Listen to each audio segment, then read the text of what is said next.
तो जैसा कि पिछले एपिसोड में हमने देखा था, जो एल्डर यांकिन होती है वो आराम से लिनियो की गोद में सो रही होती है और जो लिनियो होता है वो उससे बोलता है कि एल्डर यांकिन ऑलरेडी सुबह हो चुकी है, तो अब आपको उठ जाना चाहिए। और अब खुद को लिनियो की ऐसी गोद में पड़ा हुआ देखकर जो एल्डर यांकिन होती है वो बहुत ही ज्यादा शौक हो जाती है और वो खुद को लिनियो से दूर करते हुए बोलती है कि तुम वापस कब आए। जो सुनकर लिनियो से बोलता है कि मैं तो लास्ट नाइट ही आ गया था।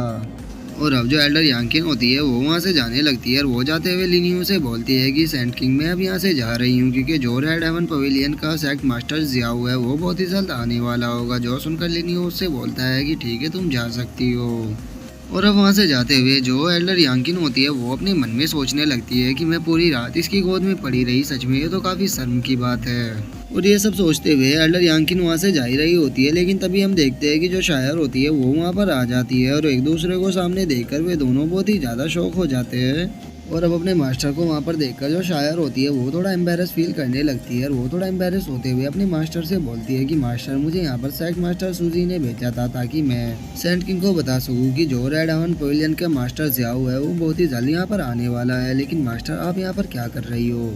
और अब शायर के ऐसे फेस को देखकर जो एल्डर यांकिन होती है वो उसे बोलती है कि तुम्हें ज़्यादा सोचने की जरूरत नहीं है, मैं भी यहाँ पर सेंट किंग को यही चीज़ इन्फॉर्म करने के लिए आई थी कि रेड हेवन पवेलियन से जो उसका मास्टर है वो आने वाला है। और वे दोनों आपस में ये बातें कर ही रहे होते हैं, लेकिन तभी हम देखते हैं कि जो लिनियो होता है वो वहाँ पर जुबाई लेते हुए आने लगता है और वो आते हुए बोलता है कि तुम दोनों यहाँ पर सुबह सुबह इतना शोर क्यों मचा रही हो, तुम दोनों की वजह से मैं अच्छी सही से नींद भी नहीं ले पाया। तो मुझे जल्दी से ये बताओ कि तुम यहाँ पर क्या कर रही हो, क्या जो रेड हेवन पवेलियन का मास्टर है वो यहाँ पर आ चुका है। और अब लिनियो को वहाँ पर देखकर जो एल्डर जियाओ होती है वो बहुत ही ज़्यादा ब्लश करने लगती है और वो अपने मन में सोचती है कि प्लीज़ मुझे यहाँ पर कोई बचा लो।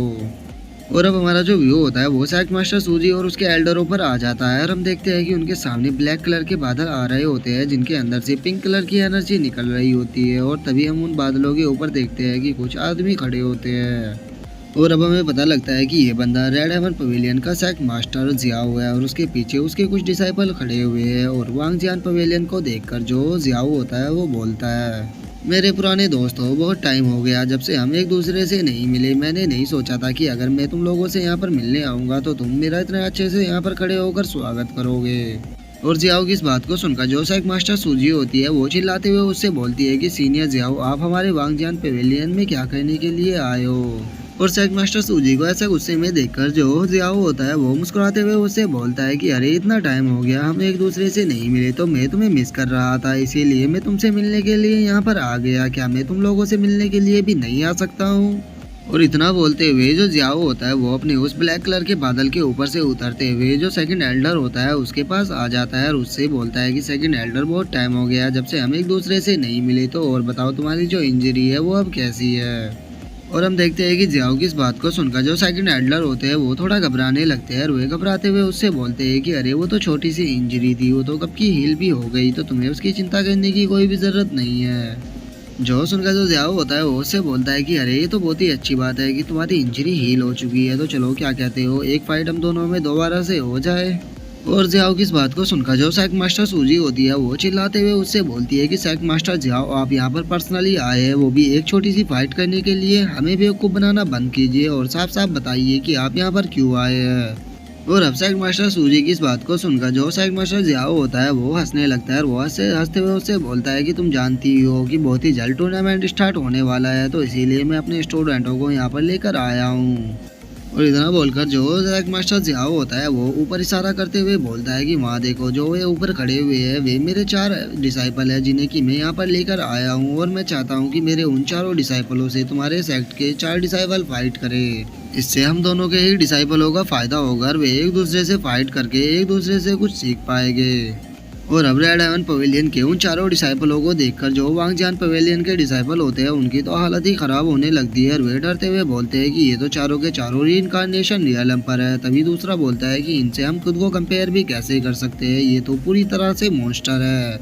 हमारे सेक्ट के अंदर कोई भी डिसाइपल ऐसा नहीं होगा जो कि इनके सामने एक पल भी ठहर पाए, तो फिर हमारी औकात ही क्या है जो कि हम इनसे फाइट कर सके। मैं तो इनसे फाइट करने नहीं जाने वाला।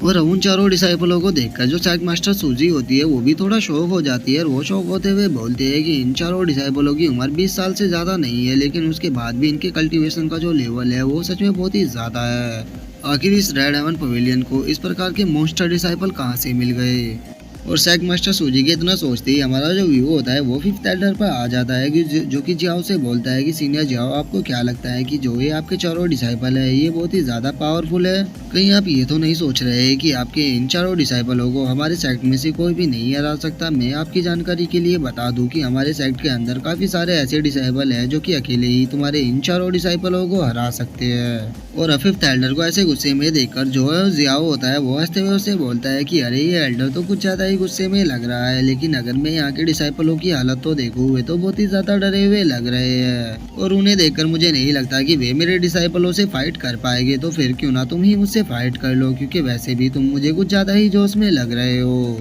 और अब जियाओ की इस बात को सुनकर जो फिफ्थ एल्डर होता है उसे बहुत ही ज्यादा गुस्सा आने लगता है और वो गुस्से में उसकी तरफ बढ़ने लगता है और उसे अपनी तरफ आता हुआ देखकर जो जियाओ होता है वो जोर जोर से हंसने लगता है और हंसते हुए फिफ्थ एल्डर से बोलता है,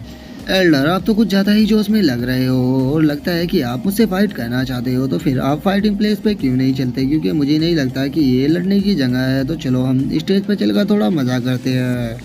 और वो ये सब बोलकर हंसी रहा होता है, लेकिन तभी हम देखते हैं कि जो लिनियो होता है वो सेक्ट मास्टर सूजी के पीछे आ जाता है और वो आके उससे बोलता है कि सेक्ट मास्टर सूजी प्लीज मुझे माफ कर देना क्योंकि मैं थोड़ा लेट हो गया। और अब हम देखते हैं कि वहाँ पर लिनियो, एल्डर यांकिन और शायर आ चुके होते हैं। और अब लिनियो को वहाँ पर देखकर जो सेक्ट मास्टर सूजी होती है उसके अंदर भी काफी ज्यादा जोश आ जाता है और वो चिल्लाते हुए बोलती है कि तो ठीक है, जब हमें सीनियर जाओ चैलेंज कर ही रहे हैं तो अब हम उनके चैलेंज को एक्सेप्ट जरूर करेंगे। तो सभी यहाँ से मार्शल आर्ट अरीना पे चलो क्योंकि अब वहीं पर ही फाइट होगी। जिसके बाद हमारा जो व्यू होता है वो वांगजियान क्लैन का जो मार्शल आर्ट अरीना होता है वहाँ पर आ जाता है और हम देखते हैं कि वहाँ पर सभी लोग आ चुके होते हैं। और अब जो जियाओ होता है वो आसपास देखते हुए सेक्ट मास्टर सूजी से बोलता है कि सेक्ट मास्टर सूजी मुझे यहाँ पर आए हुए काफी टाइम हो गया, लेकिन मैंने अभी तक एल्डर जियाओ को नहीं देखा, क्या वो यहाँ पर नहीं है? और इतना बोलकर जो जियाओ होता है वो अपने मन में सोचता है कि जो एल्डर जियाओ है और जो सेक्ट मास्टर सूजी है इन दोनों की आपस में कभी भी नहीं बनती, तो मैं एल्डर जियाओ का फायदा उठाकर उसे अपनी साइड कर सकता हूँ, जिससे कि मुझे वांगजियान क्लैन के ऊपर कब्जा करने में और भी ज्यादा आसानी होगी। और अब एल्डर जियाओ यू का नाम सुनकर जो सेक्ट मास्टर सूजी होती है वो उससे बोलती है कि जो एल्डर जियाओ यू है वो यहाँ पर नहीं है क्योंकि वो किसी इम्पोर्टेंट काम से गए हुए हैं। तो आपको उनकी चिंता करने की कोई भी जरूरत नहीं है, आप केवल यहाँ पर फाइट पर ध्यान दीजिए। जो सुनकर जो जियाओ होता है वो उससे बोलता है कि ठीक है, अगर एल्डर जियाओ यू यहाँ पर नहीं है तो फिर हम अब अपने टाइम को वेस्ट नहीं करेंगे, तो चलो अब हम टूर्नामेंट को स्टार्ट करते हैं। और अब जो जियाओ होता है वो अपने डिसाइपल को आगे भेज देता है और वो उसे बोलता है कि जाओ तुम्हें इस फाइट को जीत के आना है। जो सुनकर जो उसकी डिसाइपल होती है वो उसे बोलती है कि आपको चिंता करने की कोई भी जरूरत नहीं है, मैं इस फाइट को हर हाल में जीतूंगी। और अब वो जो लड़की होती है वो स्टेज पर आते हुए बोलती है कि मेरा नाम क्यू है और मैं रेड हेवन पवेलियन के सेक्ट मास्टर की पर्सनल डिसाइपल हूँ और उसी के साथ मेरा जो पावर लेवल है वो रीइंकार्नेशन रियलम के फर्स्ट लेवल पर है और मैं वांगजियान पवेलियन के डिसाइपलों को उस फाइट के लिए चैलेंज करती हूँ।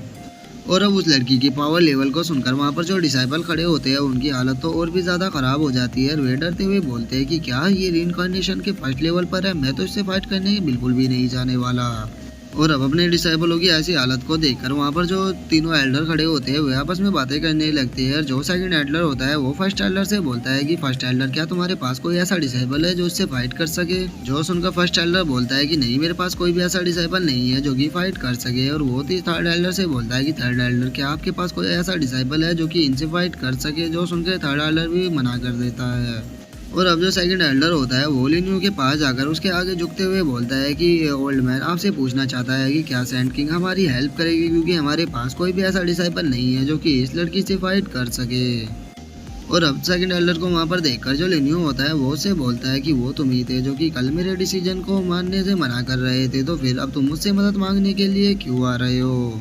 जो सुनकर जो सेकंड एल्डर होता है वो हंसते हुए लिनियो से बोलता है कि वो जो फोर्थ एल्डर थे उसने हमको भड़का दिया था और हम उसकी बात में आ गए, इसीलिए हमने सैंड किंग की बात को नहीं माना, तो प्लीज हमारी इस गलती के लिए हमें माफ कर दीजिए। तभी जो फर्स्ट एल्डर होता है वो भी वहाँ पर आ जाता है और वो आकर लिनियो से बोलता है कि हाँ ये सही कह रहे हैं, क्योंकि जो फोर्थ एल्डर थे उनके बारे में हमें अभी पता लगा है कि वे हमारे सेक्ट को धोखा दे रहे थे, इसीलिए उन्होंने हमें आपके खिलाफ भड़काने की कोशिश की, लेकिन अब हम सच्चाई को जान चुके हैं, इसीलिए अब हम आपको ही फॉलो करेंगे। और अब जो सेकंड एल्डर होता है वो अपने मन में सोचता है कि इस बंदे को ऑफेंड नहीं किया जा सकता, क्योंकि कल इसे फोर्थ एल्डर ने ऑफेंड कर दिया था और रात ही उसकी लाश मिली, तो मैं इस बंदे को ऑफेंड नहीं करना चाहता क्योंकि मुझे अपनी ज़िंदगी से प्यार है। और अब फर्स्ट और सेकंड एल्डर को लिन्यू की ऐसी चापलूसी करता हुआ देखकर जो फिफ्थ एल्डर होता है वो बहुत ही ज्यादा शौक हो जाता है। और वो शौक होते हुए बोलता है कि ये दोनों तो बहुत ही बड़े मतलबी निकले, ये मौका का फायदा उठाकर उसके पास चले गए। सच में ये दोनों तो बहुत ही बड़े मतलबी है। अब मुझे समझ में नहीं आ रहा कि मैं क्या करूं, क्योंकि कल मैंने भी सैंड किंग को ऑफेंड कर दिया था। और अब उन दोनों एल्डरों को ऐसे गिड़गिड़ाता हुआ देखकर जो लिन्यू होता है वो उन दोनों से बोलता है कि तुम्हें चिंता करने की कोई भी जरूरत नहीं है, बस तुम एक चीज का ध्यान रखना कि तुम आगे से किसी भी गलत पर्सन को फॉलो मत करना, नहीं तो तुम दोनों के लिए अच्छा नहीं होगा। और उसके बाद जो लिन्यू होता है वो शायर से बोलता है कि शायर तुम्हें याद तो है ना कि मैंने तुम्हें कल क्या समझाया था। जो सुनकर जो शायर होती है वो स्टेज पे आ जाती है और वो स्टेज पे आते हुए लिन्यू से बोलती है कि सैंड किंग मुझे वो सब कुछ याद है जो कि आपने मुझे बताया था। जो सुनकर लिन्यू उससे बोलता है कि बहुत अच्छा, तो चलो अब जाके उससे फाइट करो।